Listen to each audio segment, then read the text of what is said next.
आज पूरा विश्व कोरोना महामारी से जूझ रहा है। कोरोना के कारण कुछ लोग शारीरिक तो कुछ लोग मानसिक रूप से पीड़ित हैं। विश्व भर के वैज्ञानिक इसे खत्म करने के लिए रिसर्च कर रहे हैं, लेकिन तब तक हम सबको नकारात्मक विचारों को दिमाग से निकालकर अपना और अपनों का ध्यान रखना पड़ेगा। जितना हो सके अपने आसपास के लोगों को जागरूक करना पड़ेगा।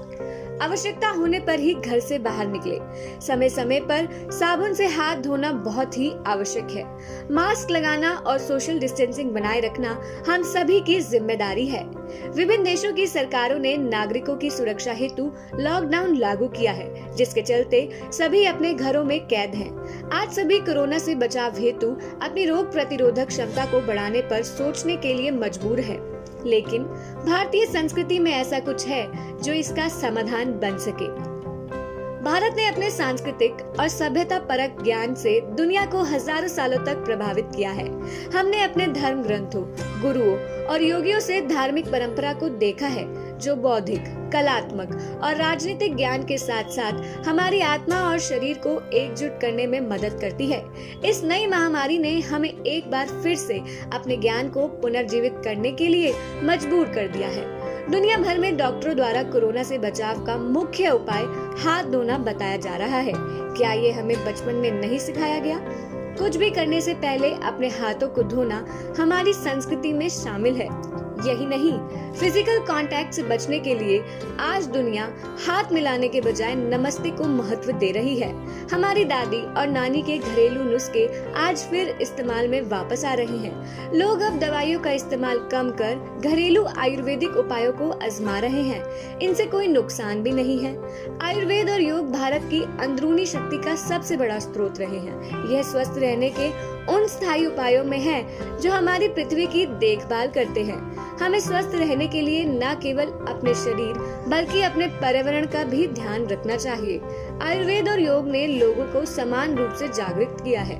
आइए जानते हैं कि कैसे आयुर्वेद और योग के माध्यम से अपने आप को स्वस्थ रखा जाए और अपने रोग प्रतिरोधक क्षमता को और मजबूत किया जाए।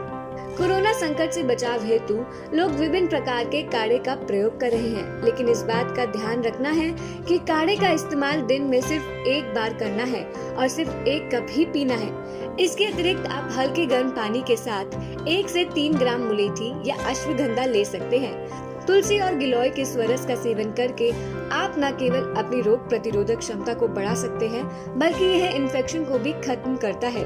बहुत ही आवश्यक है कि नाक में सरसों का तेल, गाय का घी या बादाम का तेल जरूर डालें। खाने में मौसमी, सब्जियां और हल्का भोजन ही लें। भूखा बिल्कुल नहीं रहना है। रेफ्रिजरेटर का पानी बिल्कुल नहीं पीना है। पानी हल्का गर्म या सामान्य तापमान का ही पीना चाहिए। सुबह शाम हल्दी दूध जरूर लें।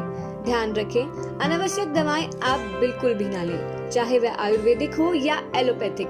अगर आपको कोरोना के सिम्टम्स हैं तो डॉक्टर से परामर्श लें और डॉक्टर के परामर्श के अनुसार ही दवाई लें। इन सभी कार्यों के साथ यह आवश्यक है कि आप अपनी दिनचर्या में ध्यान और मेडिटेशन जरूर करें।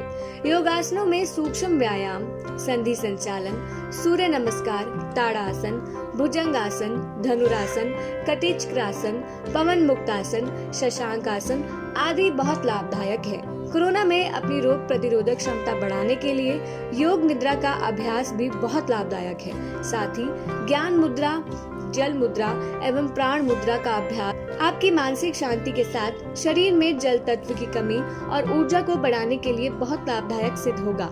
सभी योगा अभ्यास आपको अपनी शारीरिक क्षमता के अनुसार करने हैं। जबरदस्ती कोई भी अभ्यास नहीं करना है। ध्यान रखें कि जब आप सब कुछ संतुलित तरीके से करेंगे तभी आपको लाभ होगा। आवश्यकता से अधिक चाहे आप आसन करें, चाहे प्राणायाम या आयुर्वेदिक दवाइयों का सेवन, वह लाभ के स्थान पर हानि ही पहुंचाएगा। इसलिए सब कुछ आवश्यकता अनुसार ही करें। नींद पूरी लें। प्रयास करें कि रात में 12 बजे से पहले सो जाएं और सुबह सूर्योदय से पूर्व उठ जाएं। कोरोना संक्रमण से सामना करने के लिए हम सभी को अपना मनोबल बनाए रखना है। हमें अपना मनोबल कमजोर नहीं करना है, बल्कि उससे लड़ना है।